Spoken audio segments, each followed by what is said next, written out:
Keynote. I'm very happy that Yuanyuan Zhou has accepted our invitation to be a keynote speaker. This is an emerging area that I think is, vital for all of us. We were just talking in the last meeting about how Saner needs to expand its scope or continually be thinking about scope. And so I think this is a wonderful opportunity for us. So I look forward to the talk, and I turn it over to you. Thank you. Yeah, great. Thanks for the introduction. So it's a great honor to give a talk here. My name, they call me YY because Yuanyuan is a bit hard to pronounce. I work at the UCSD. Actually I came from the computer system field. I'm not so much in the software engineering. Sometimes we still, publish in software engineering conferences, but my main home conference in computer systems such as OSDI, SSP. So I think it's nice to actually, come to the software engineering community to share a little bit of, our perspective. And so this time, actually, I'm not going to talk about the computer systems. It's not talk about a cloud infrastructure. It's really actually about the human dimension in cloud computing. So you guys know cloud has been used in almost every enterprise. This is actually the newest survey was done like a few months ago. As you can see, among the enterprises that responded to this survey, like actually a larger percentage, right? 76% are using AWS, and also like 12% said that they actually experimenting using AWS. And not just actually besides Amazon AWS, Azure, Microsoft Azure, and Google Cloud, their adoptions also actually are gradually increasing. So many companies actually use multiple clouds, they use Amazon and also use Google Cloud to have a another level of actually redundancy. And also clouds actually today is become more powerful, right? So almost all cloud provider, besides the regular computation nodes or storage nodes, they also actually have some dedicated, nodes that have accelerators for AI-based applications or for data processing. So right now the cloud is really become so complex. So the question, the challenge is inevitably, it's going to be once you have systems they are growing in terms of complexity, then there's a big issue is how do I manage this whole thing, right? And then who is basically really complaining about this is actually system admin. So system admins, according to Wikipedia, their job responsibility is to really configure the system, configure the servers, the data centers, the network. And they're also responsible for security settings, like the access control settings. And then in case of problems, they also need to do troubleshooting, and or need to perform, if a performance has an issue, they also need to do performance tuning. So actually, system admin error, they're humans, just like us. We introduce bugs in our software or even actually defects into our hardware. System, actually, they're human beings too, so they make mistakes. And then actually their system admins error have caused many actually data center failures.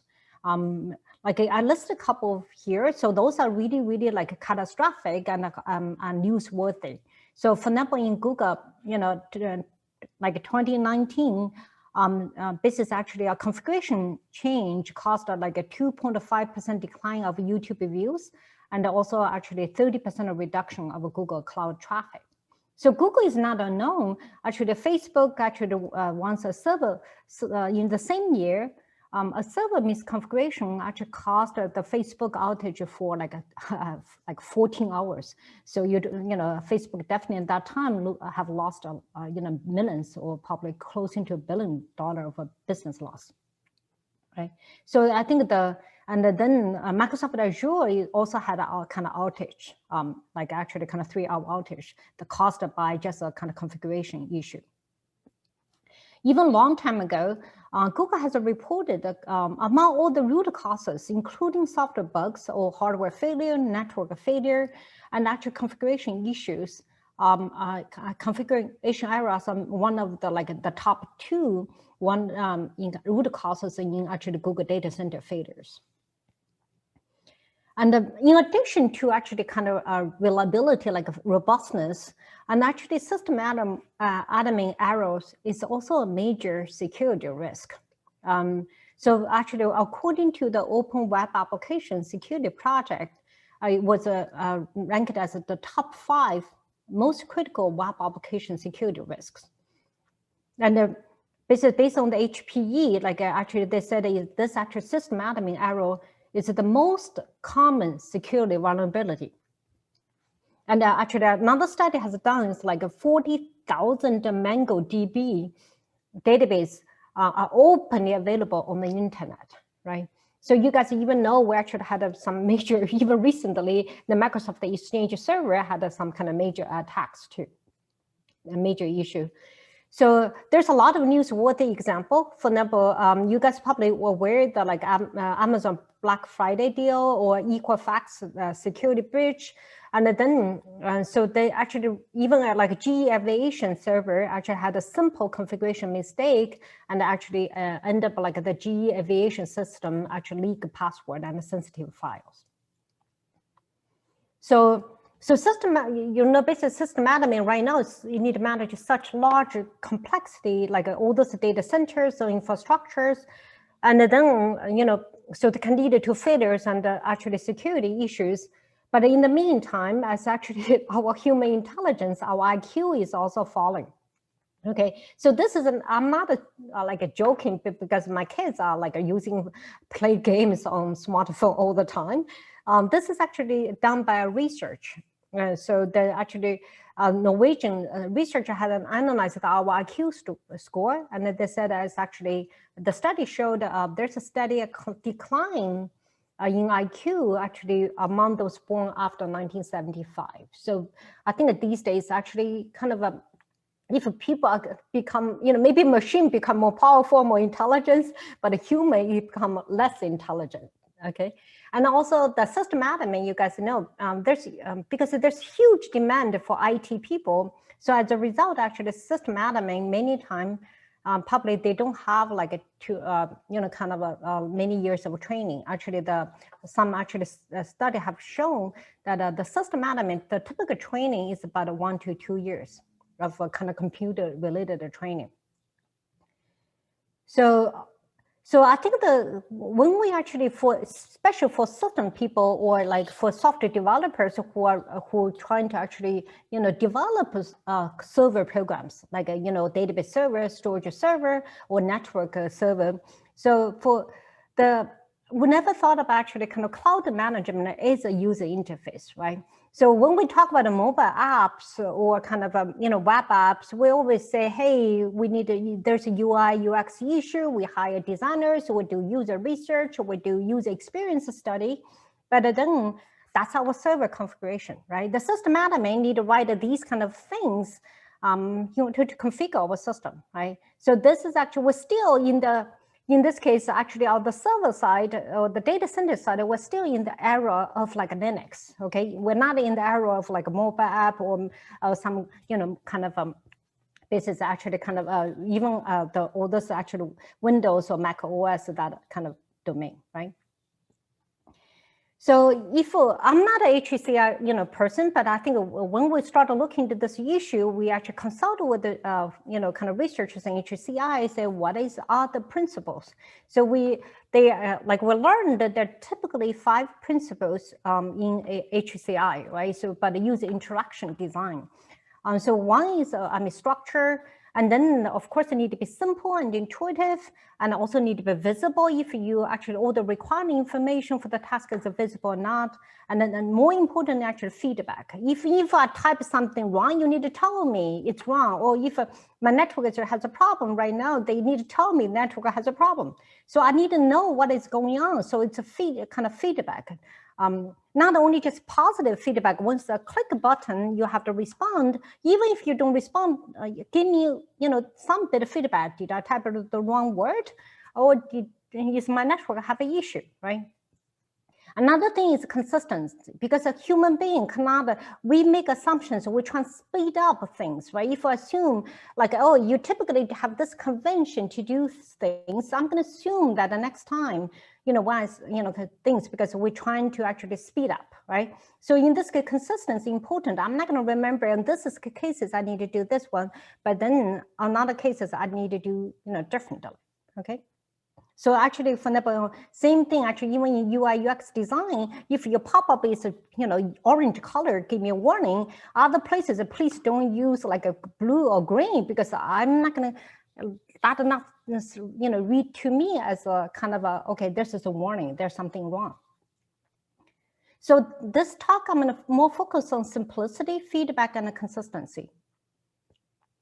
So we have been actually trying to work on these things, for quite some time, all the way from 2011 until even recently. I think I especially actually for many of the projects that I highlighted, actually we collaborate with the industry, because this is very different from software bugs. I used to work on software bugs too. The software bugs, actually, the good thing is the data set is, because there's so many open source projects, and they also, the bug tracking system is usually available. So you'll be able to know, detect the new bugs, or you'll be able to study the previously reported bugs from those bug tracking systems. Right, but for configuration, because configuration issues are usually on data centers, they're not going to track, the system admin, oh, I made a mistake, okay? So those configuration issues are not well documented, okay? And also, typically, if there's a system admin made a mistake, and then the developer just ignore that, okay, it's not my problem, so you made a mistake, so you fix it. So many times, even system admin reported the issue, say, hey, somehow, I don't know what's going on, the system crashed, right? Then after the diagnosis, the developer found out, okay, the system admin made a mistake. And then developer just like, say it's not my problem. Now you see you made a mistake. In this case, the developer not going to track that. And then it's really not really kind of organized. So because of this reason, we have to collaborate with the industry. So this way they can give us the data set. So at least we can track, for example, if their user, they're actually like a NetApp is a public commercial storage company, it's quite a big. So because when the customer call them, say something doesn't work, we're going to track all the way to say, okay, is this configuration issue, right? So then we'll be able to actually kind of gather those data set. We also actually collaborate with Microsoft Azure, and then also IBM, for the IBM Cloud. And so this way is that's how we can be able to conduct many of the kind of study using, have a good data set, okay? And so today, actually, I'm not going to talk about all this project. I'm more focused on kind of it's really understanding those configuration issues. So one is related to security. Another one is really related to robustness, kind of really the why system admin make mistakes, okay? Even though we're also working on approaches to address this issue, particularly relevant to this conference is our recent work is using natural language processing to analyze manuals to extract the configuration recommendations, because in the manual they may say, it's better to set it in this way. The typical practice is to set it in this way. So we actually using NLP to extract those kind of configuration recommendations, and from there, and then be able to use it to detect system admin's mistake, or maybe at least give them, hey, you're off from the standard practice or recommended practice. You may want to look into it, okay? But I think why I picked this kind of tool is we really want more researchers trying to join this direction. So that's why I think it's better to share with the people, what with discovery in terms of understanding about these problems, instead of okay, just tell you some solutions. I think it's much better, the kind of about understanding the issue as a big starting point. So I'll start with the actually simplicity, right? So, you know, from the HCI principle is we need to make things simple, right? System admin is a human being, doesn't have a whole lot of training. How do we make their job easier so they make fewer mistakes, okay? Even basically my kind of our attitude is don't blame system admin, right?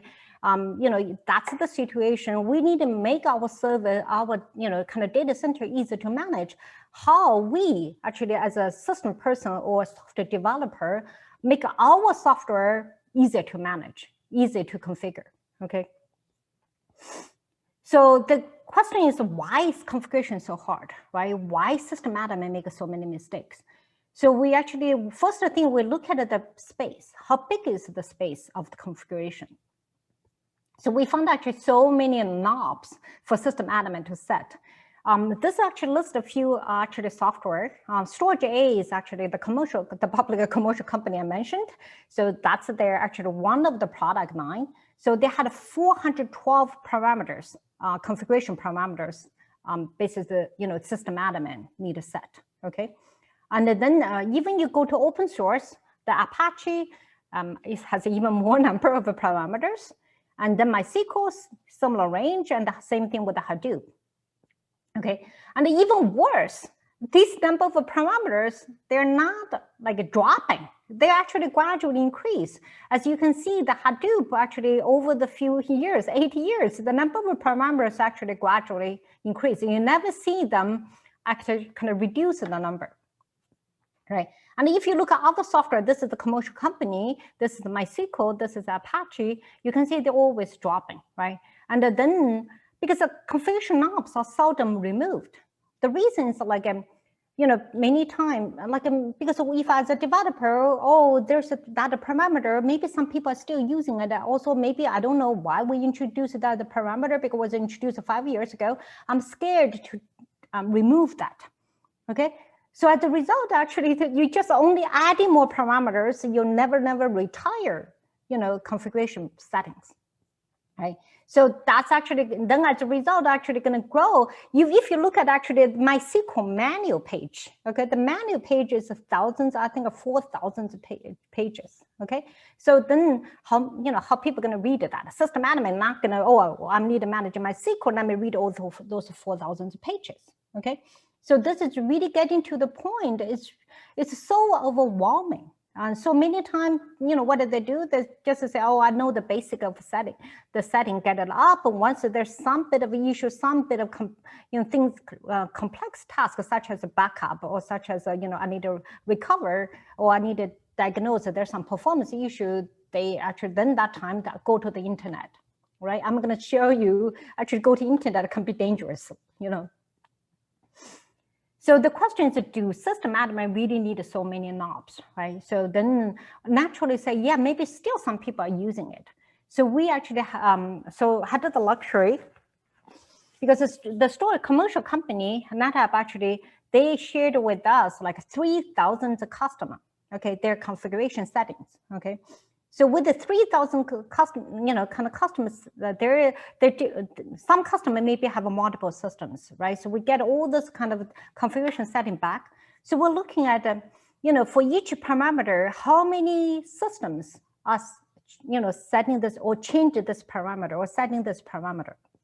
So in this case, actually, a point in this figure indicate, like for example, it's X% of the parameter are used by fewer than Y% of the system, okay? So if you look at here, you can see it's actually almost like a 54% of the parameters are seldom set by any systems, right? You just basically, the percentage of system is almost like 0, okay? So in this case, you see, it's actually majority parameters and no system are setting it, okay?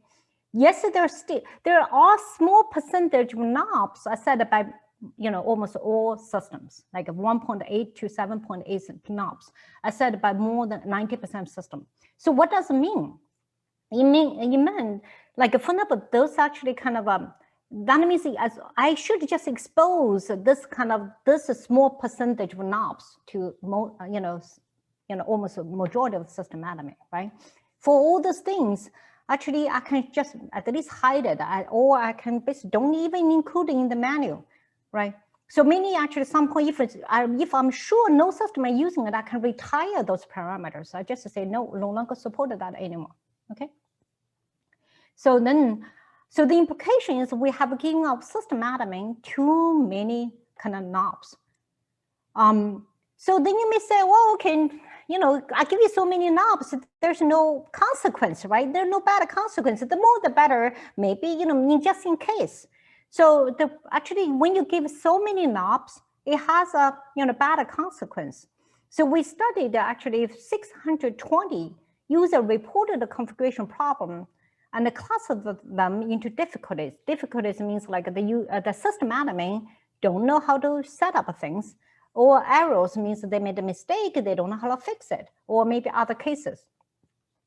So we found actually there's a significant percentage, actually depending on the system, 17% to 48.5% of configuration problem is the system admin say, I want to do this thing, but I don't know which parameter should I use. Okay, how do I set it? Okay, so in this case, when you give them too many knobs, it's not like the more the better, at least I don't do harm. You know, complexity always have a, you know, harm, right? When you like have 500 parameters or 400 parameters, for system admin, I just say, if I want to do this, should I use this one? Should I use this one? All these 5 parameters somehow look, you know, look like it could be the one I should change, should set, right? So this actually increases the you know, the business actually the challenge for system admin to accomplish certain tasks. And then actually also you may start saying, oh, it's okay, maybe I should basically every parameter have a default value, then that I should solve, then in this case the problem is solved, right? Interestingly, we found actually, you know, like a 17 to 53% of those configuration errors are introduced exactly because of the system admins staying with the default setting. Okay, so I'm going to have an example actually in a minute. It's really, they should actually set it, but then they said, oh, because I'm afraid to set this thing, I don't know how thing, I'm going to just go with the default value, probably going to be okay, but actually they should actually change it. Okay. So so this is actually kind of like a, this is one case like the system admin saying, I've been running Hadoop on 1,000 machines in our qubit array for last month. During this time, I have experienced 2 major data corruption and losses. Okay, and then if you look at the root cause, actually exactly because they use the default setting. So what are the default settings? So then Hadoop, you set the HDFS, the DFS that name that the directory, you actually set it to be /temp/DFS/name, and you set another parameter also under the temp directory. If you're a system person, you will know actually /temp is cleared every time you reboot the machine. So that means your data file when you reboot the machine, your data file are deleted. Okay, so that's the default setting. Right, and then system admin basically they say, oh, I don't know actually how to change it, and maybe I'm going to just be safe, go with the default value, and then as a result, they actually had this kind of data, as I mentioned, like a data corruption and the losses because they deleted, you know, kind of those files deleted when the machines reboot.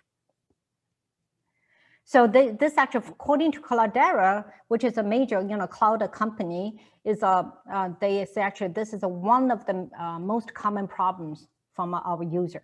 Okay. So then question is, how much can we simplify the configuration parameter settings, right? So as a developer, you said, okay, now we give the system admin too many knobs. How do we simplify that? So we look at first look at commercial company. So this is just like this is 0%. It means like if you know no system in the field are using this parameter, that means I just said 0%, right? 0% of the system in the field are using this parameter. Pretty much we can delete it safely. If we follow that, we actually can cut 23% parameters. We can retire them. Okay. If you can take a little bit of risk, saying maybe I increase the, to be 1%, maybe in the field, there are only 1% of system using those parameters, okay? So like or fewer than 1%. So I can always notify those system or those customers, say, we're gonna retire this parameters, please stop using it, right? So in this case, I can actually cut the configuration space by half, almost half, 51. I can remove 51.9% of the parameters. If I can take a little bit more kind of aggressive step, I actually can cut 76.7% off. Actually, after I studied this NetApp, the commercial company, actually, they actually followed that exactly, started, retire many of those configuration parameters to make the system simpler, okay? They also actually follow a suggestion that some parameters, some parameters get like almost every system can, they need to configure that. Why don't you get it out as just a special thing and then train those system admin how to set up those small set of parameters. So those are top class, first class set of parameters, right? So that's and similarly, other kind of software are really similar. You can really cut a lot of parameters, retire them, okay? So then besides like a number of parameters, you also, for each parameter, you may have choices because for the number of threads, if I can give an integer, okay, you can set it to be 63 or 65 or whatever. I could just set this configuration parameter to be integer. So you can go crazy, right?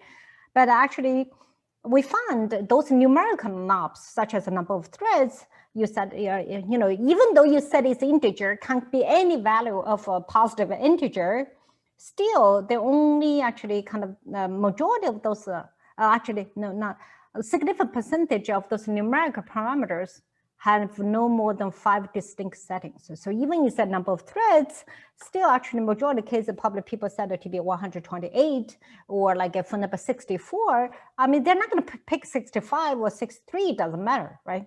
So in this case, actually, you should, instead of give them an integer, why don't you just give them an enumerator type? There's a few choices, and then they can choose. And even for enumerative knobs, when you have too many choices, in most cases, the system admin only pick 2 or 3, kind of not like, oh, I'm all of the space, right? This is just another way, another dimension to simplify the configuration space. So we actually combine like a kind of guideline for actually software developers, or like you can say software vendors, say how you should do to simplify the configuration space and make it the system admin of your system actually kind of make fewer mistakes, make it their jobs easier. Okay, so I will not repeat it kind of one after another. Actually, the commercial company adopted this thing. Our approach actually really trying, actually they, a few years ago, they had to really simplify the configuration space. So then I'm going to move on to actually kind of feedback. So feedback is really actually, we should give system admin, if there's some problem, okay, what is the problem? So, and then system admin can fix that mistake, right? But if, for example, what is bad feedback? Okay, if system admin made a mistake in the configuration setting, and then our software crash. In this case, the system admin has no clue. He or she doesn't even know it's them made a mistake. They thought, oh, it must be a bug. Then they reported to the software vendors, and then software developer diagnosis found out, okay, system admin made a mistake, right? But regardless of whose mistake it is, it's still the actually software developer spend a tons of time diagnose it, right? In this case, you're not providing the feedback, our software not providing the feedback, just tell you your parameter setting is wrong. You probably should try to fix it. In this case, system admin just go ahead and fix that parameter, okay? So I'm actually, in this case, I'm going to using actually security as an example, right? So then for them actually kind of, this is who is a director at Symantec, wrote an article before. So he mentioned in April 2016, a hacker slipped into a server hosted in a large cloud platform, accessed a database of more than 154 million US voters record. And the hacker did not use a sophisticated attack to compromise the system, immediately took advantage of a misconfiguration error. This is what is the configuration error? The database had no password. Okay, you may say, who is so stupid? Why you don't set a password for the database? Actually, then you can continue to read. He said such breaches are not unique. Actually, a fifth of all data leaks in 2016 were caused by misconfiguration and other errors. I'll give you also actually a concrete example. Capital One, you guys know it's like a kind of this is a bank, right? It's like a finance company. So they actually had a data breach in 2019, impacts 100 million people. Okay, and then so actually this is exactly what's the root cause. A hacker gained access through a broken firewall with the access control misconfiguration. The firewall, the access control was not configured correctly, so the hacker can actually pass the firewall without any problem. Okay. So, and then there's so many actually kind of newsworthy kind of data breach, right? So, for example, actually mortgage loan and it's caused by misconfiguration. Like the patient records breach is misconfigured, and then all like a kind of same thing. Actually, this also happened to Amazon. So you can see it's like this kind of configuration setting on access control actually can just open up a door. Like I don't even need to care about your buffer overflow bug or this, all those kind of software bugs, because maybe your software is perfect, but the system admin made a mistake, for example, didn't set up the password, you open up the door for people to attack you, right? So, so then actually our next study is like why system admin actually make such mistakes, right? So we found that many times it's because when some legitimate user, they want to access something, they got it denied. So they call the system admin and say, I cannot access this thing, can you change? Can change the setting to allow me to access? And in that time, system admin had this pressure to fix the issue for that legitimate user, maybe for the boss or for the CEO. So in this case, actually, they trying to do those fixes and in a way that actually open up a vulnerability. Because you want to fix that, what's the simplest way? I just disable the whole protection domain, no password, right? So then actually we're trying to say why they cannot diagnose, why they cannot come up with a secure fix, or maybe you can say least privilege fix to solve, help that user, that the legitimate user solve the issue. So we actually trying to understand that, and then maybe that's opportunities for system people and also for software developers say, hey, we need to do kind of this correctly. So system admin knows how to fix this problem without introducing security vulnerability, right? So we actually study 486 real world access denied issue from 4 large systems, Apache, MySQL, Hadoop, and CentOS, okay? And we found actually in those kind of access denied issues. So access denied issue is a legitimate user trying to access the system, but the system admin need to fix the settings in order to allow this legitimate user to access it, right? In this case, actually this fix actually introduces a security vulnerability. So we found actually in 38.1% of cases, the system admin introduced insecure fix, okay? And many times they have to try many useless attempts and they don't fix the problem at all. And like 70% of the case, actually, they actually even risky, means that they actually kind of open up a door. So to actually dive in a little bit more into detail. So what are the 3 common ways for system admin to fix access denied issue? Means that a legitimate user want to access, but it's denied. Now system admin want to fix it, okay? So one approach, of course, I can disable the protection domain, means no password. Okay, I can set this protection to be off, right? Or I can just give this user or this group of users all privilege. And then another way is to just add a specific permission for this object for this particular user, right? So you can see it's actually the common kind of one. This, for example, this example is I just disabled the security enhanced Linux, SE Linux. This one is like I grant all to, for example, to Alice. Then this one is like, for this secret, I do, A plus X, just give this, directory path, walking, kind of thing.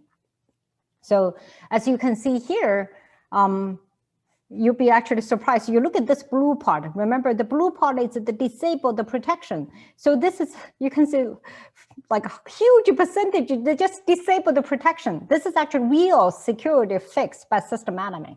Okay, this is not like a bias or anything. It's actually, these are the fixes attempted, tried by system admin, okay, of those systems. As you can see, it's like a huge percentage of those fixes just disable the entire protection domain.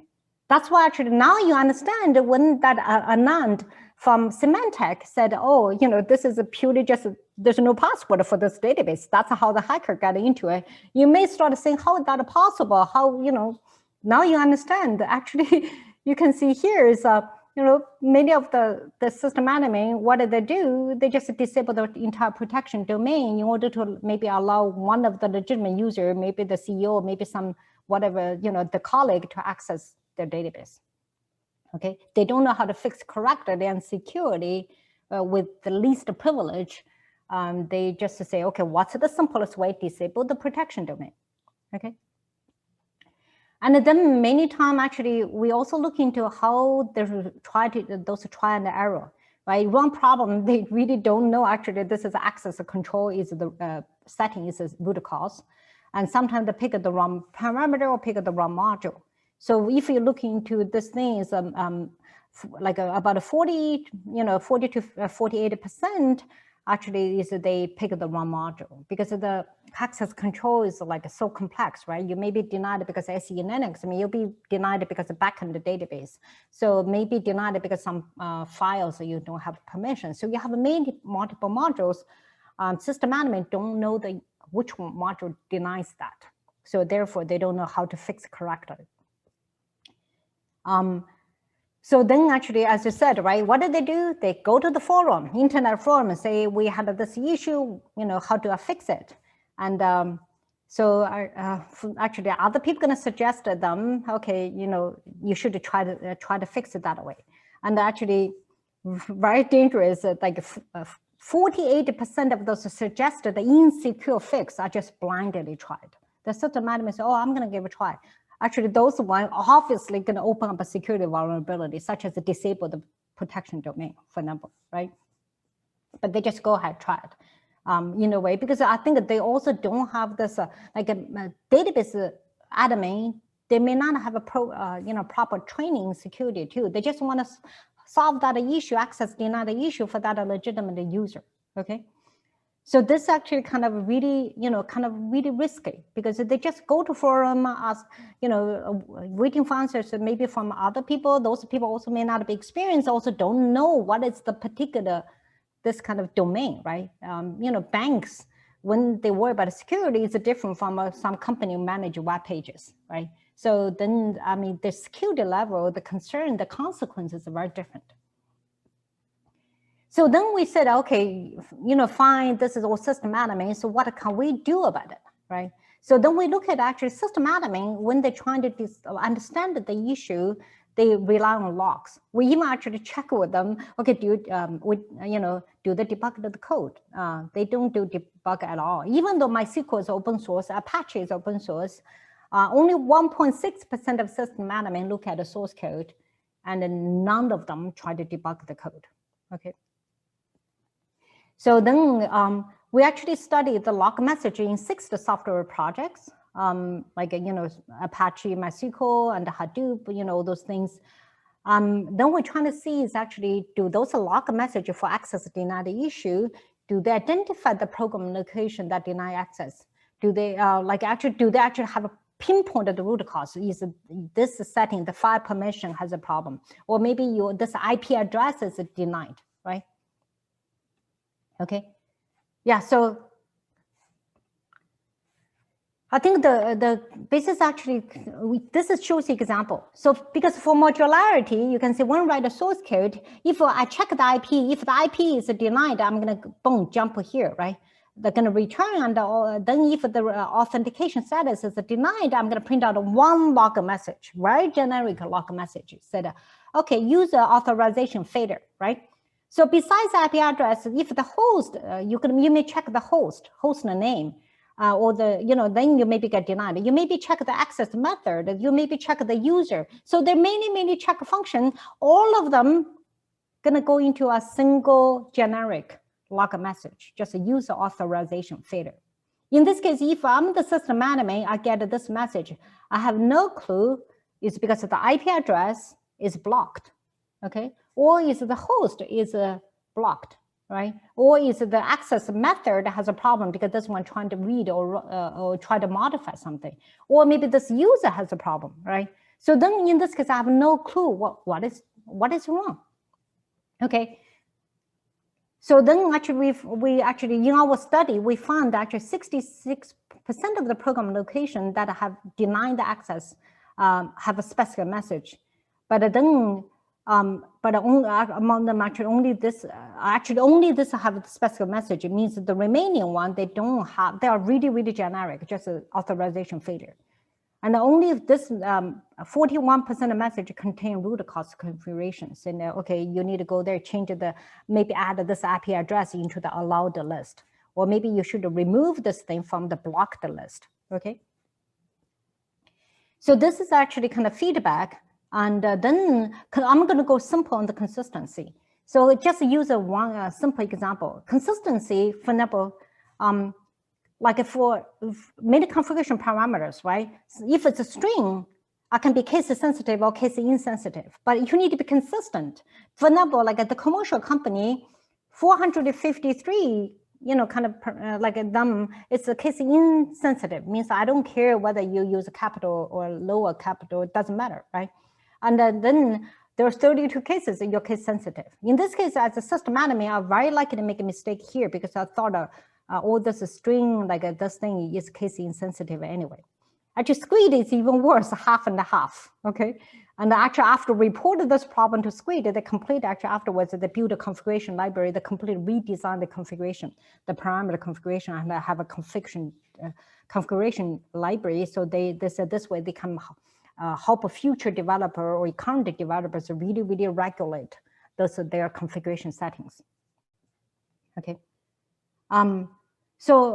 This is actually this is actually gonna go, I only talk about the two pieces of our work. It's really trying to review the severity of the problem, and maybe actually most software engineer researchers and also system people can push more to make our software, our like server software is actually kind of easier to configure.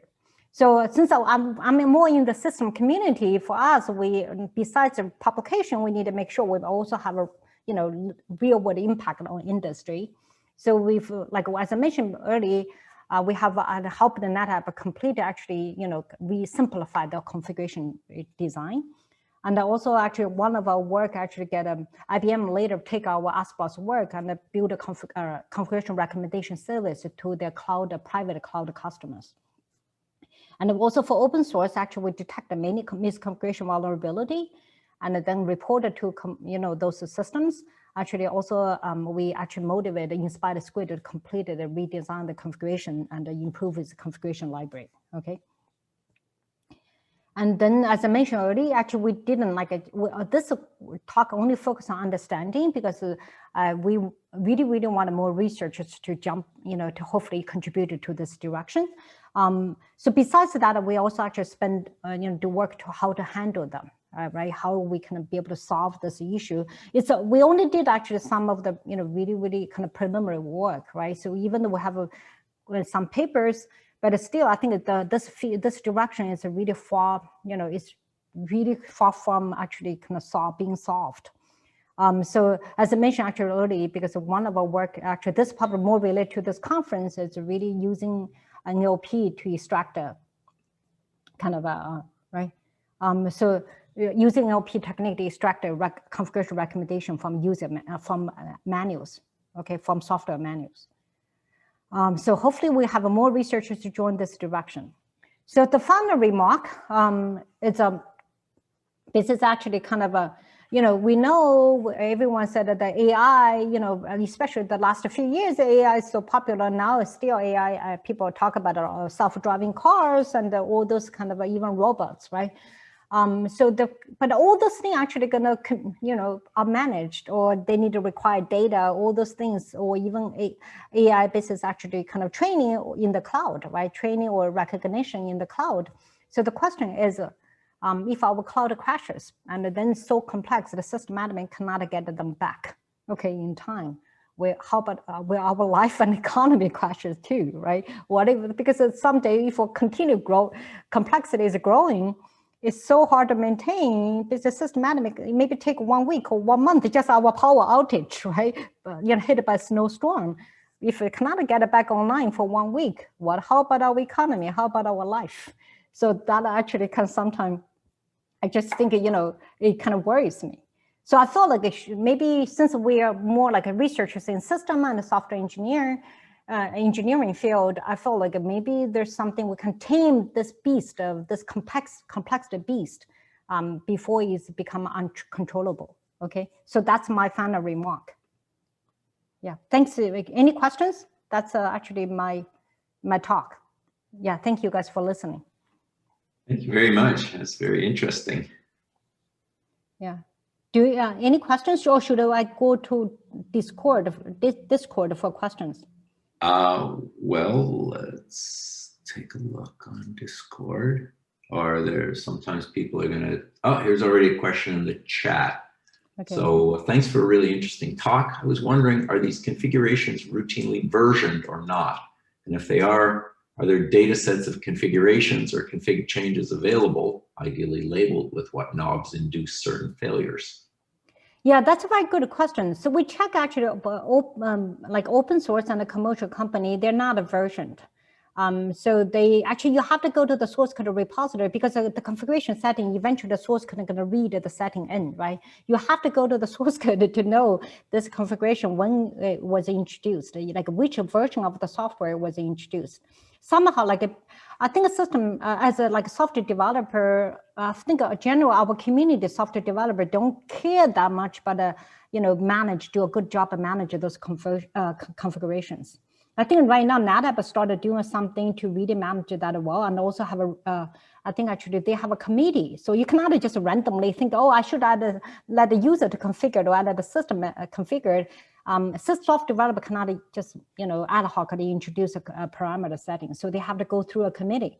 Say, does this truly make sense to introduce a parameter for this thing? So I think right now, like if some open source is still, depend on the open source project, but the majority open source projects are not there yet.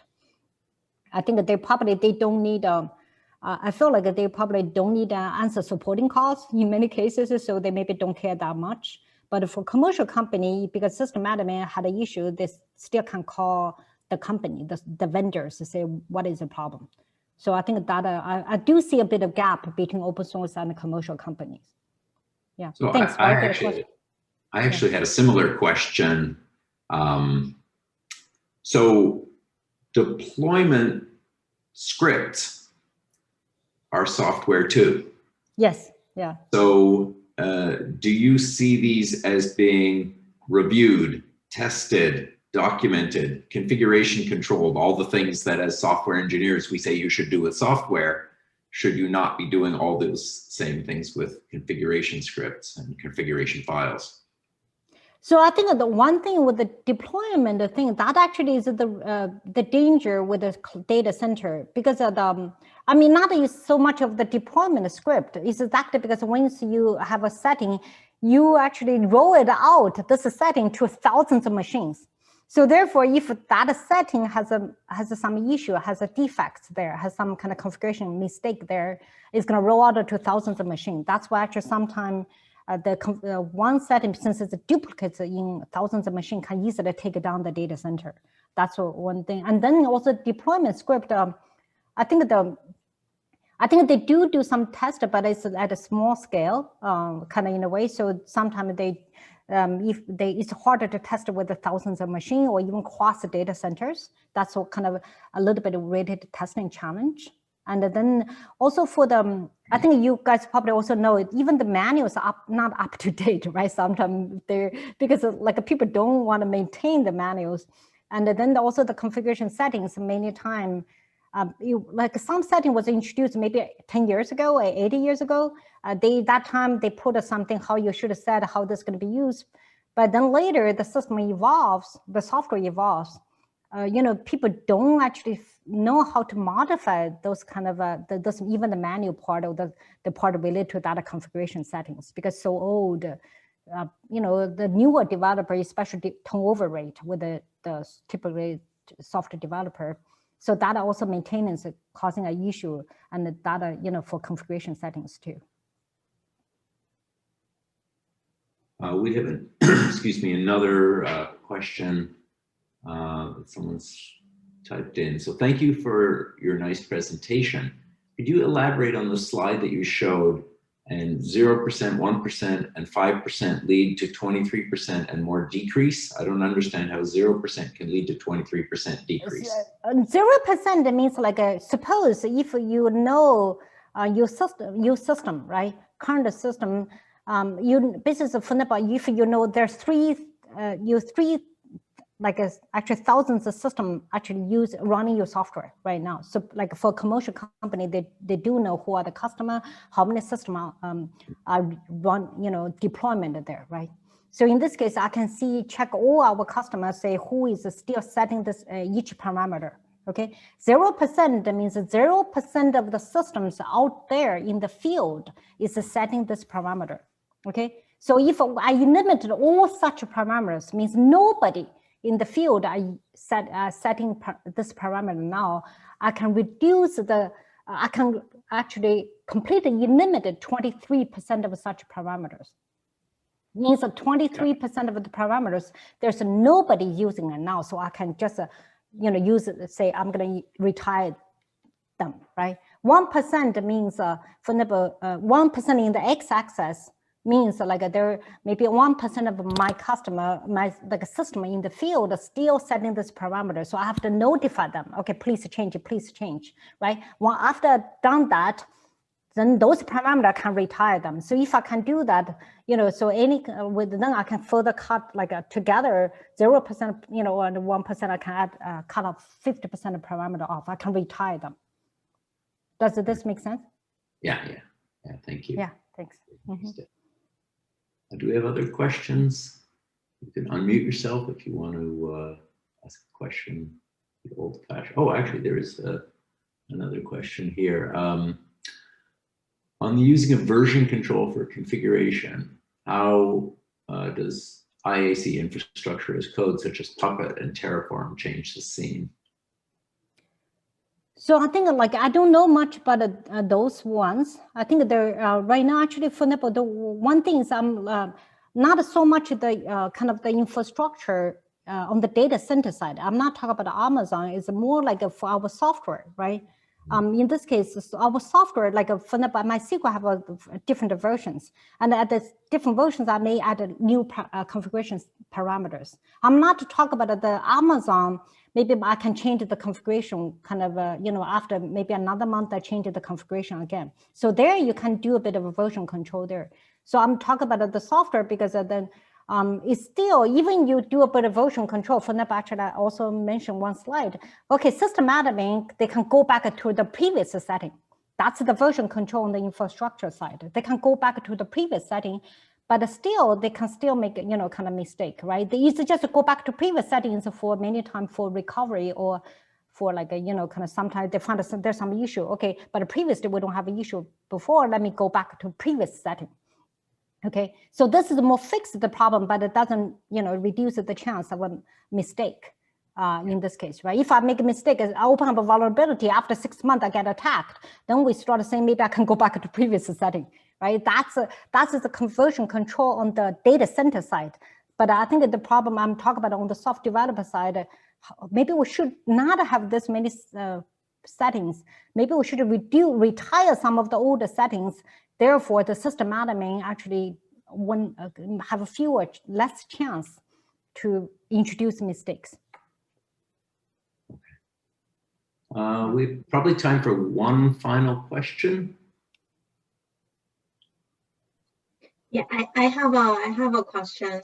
Thank you, Yuanyuan, for the great talk. So this is very inspiring, actually. This is not the first time we hear that because of the popularity of distributed system and configuration becomes another software, right? Like Rick said, the configuration scripts become software itself. But, a system admin are not usually, some engineer, and even if they are, we don't know how to manage these, right, very well. And from my collaborators, and people still use Makefile, and we just cannot make sense of the logic at all, and modern configuration file like Malvin and Gradle, they can become really, really, really complex, right? And I don't see this is not too many researchers are working on this problem, right? So in your opinion, what should be the future direction as a community? Shall we treat these configuration files as software, right? Treat them with more modularity and assess their quality attribute, like we assess other software system, or we should our system administrator, as a user, we treat them as a user or expect them to be developers, to some extent. Yeah, I think very good question. I think for since we're really, kind of our whole field, IT field, demand more developers, typically actually kind of systematically, anyone, people with a bachelor degree in computer science usually going to easily become a programmer. So they make, so then systematically, many times they get some certificate. So it's like a really kind of not enough training. They can write some scripts, but they really don't have kind of thorough training to understand, for example, MySQL, there's a number of threads, I need to configure a number of threads, right? I need to configure the buffer size. But systematically, if I just know writing like some Python scripts to get things started, I will not understand the implication of what it means buffer, right? Big buffer has implication on performance. This is what we learned from OS class, right? Like a cache size, all those things. So that's actually kind of the concern. I think the key thing here is, I think one of the things, like there's of course, there's a couple of researchers, I think we actually collaborate with Microsoft Azure on that too, is a proposal like a high level language. So system admin, don't do this kind of fine detailed thing, just tell me the intent, right? So you use a descriptive language to tell the software the intent, then the software will, trying to configure it. That's one. The second thing, in particular for performance related parameters, don't have a system admin to set it. They really don't understand the connection, right? So our system itself, our software itself should be auto-tuned. We should be able to tune the performance based on the setting, based on the workload. Don't have system admin to decide what the parameter, then that are gonna, I think this, because the settings and the impact on the performance is really not clear. You need a really a high level expert to understand the relationship between the setting and the performance impact. I think that's one thing. And I felt like then also there's a trying to do auto discovery, DNS server, proxy server, all the LDAP server on the network. That's also another kind of a direction. I think there's still a couple of settings public system admin need to do, especially access control, because the different environment is different. So in this case, I think the part of probably we're also working on this thing is actually which we're trying to do something like we release the software to system admin to install, but in the meantime, I also release a set of test programs. So the system admin actually have because we typically think about the software testing is for developer themselves, it's before the software release, but we can release the test programs too for the system admin to do tests. Kind of in a way. So therefore they can evaluate the setting is problematic or not a problem, it's okay, right? So I think that we are also actually looking into this direction too. Yeah. I see. It's pretty surprising to hear what you reported because, we were some engineering person. I'm teaching Rick's, book about software architecture, and quality attributes, performance quality attributes supposed to be the job of architects, right?